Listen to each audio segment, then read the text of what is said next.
So, Ray, I know you're playing against a great team in Bardini's. Absolutely. And typically the adage is to beat a great team, you have to play a great game. Well, I think in some regards you did, but there's still a lot of room for improvement. I'm sure that while you celebrate this one, you think about you're going to have to be even better probably to close it out. How do you kind of balance that? Well, we definitely have to clean it up, especially on defense.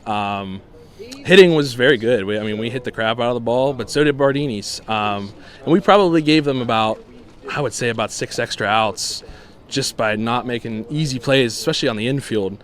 So we were very fortunate because that Bardini's is a very tough, very well-coached team.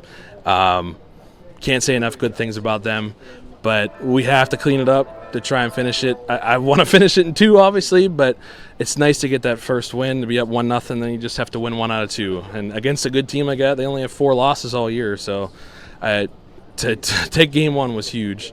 When you get to this point, now in the championship, and assuming that it's not postponed because of any rain, which fingers crossed on that, you know it's going to be over by Friday. Right. How much does that, now that you know that there's only 2 more days remaining, change how you approach the pitching and when you keep guys in versus when you go to the bullpen? I mean, those are the tough decisions that we had to make. You saw in that game there, we had to pull Matthews because you wanted to potentially have him Friday. Yeah, just to have him available Friday, and it's a tough balance between winning today's game, but also not hurting yourself in the future. And in the 3-game series, you have to have guys available. So, we'll have Struble and Hochard available tomorrow. Then game 3, we'll have Matthews available. So, our pitching's set up pretty good still. But those are the tough decisions you have to make, especially in a series where, if you make the wrong decision, it could come back to bite you. But I got faith in especially my 15-year-olds that have been here a couple years, that they'll shut the door and they'll win it for us. We talked to Bonomo. Anyone else that really stood out as kind of a hero in this one? It's hard to not say Jaden at times. Just big home run early in the game, shutting the door at the end for us. Cole Short had a huge game for us at the plate. I thought he pitched pretty well for us too. We just didn't really make plays behind him. Pretty much all the 15-year-olds really stepped up. Robert Visnick had a few hits for us, ran the base as well. That's just how we've been this year. The 15-year-olds have really carried us. You can't really replicate desperation, and that's what you're going to be seeing from your opponent now because it's a back – that was pretty loud – a back-against-the-wall scenario.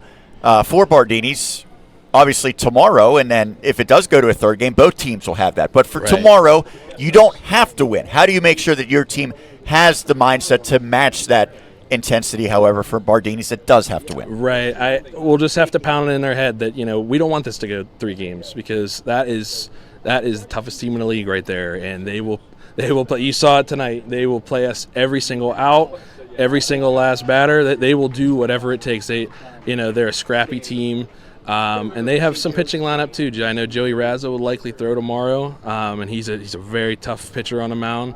So I know they're going to play with a lot of desperation, but we almost need to play with that same type of desperation, just because we don't want it to go to game 3. We want to try and finish it in 2. Well, congrats on winning game 1. Go enjoy this one, and we'll see you again tomorrow. All right, thank you. All right, Ray Levay.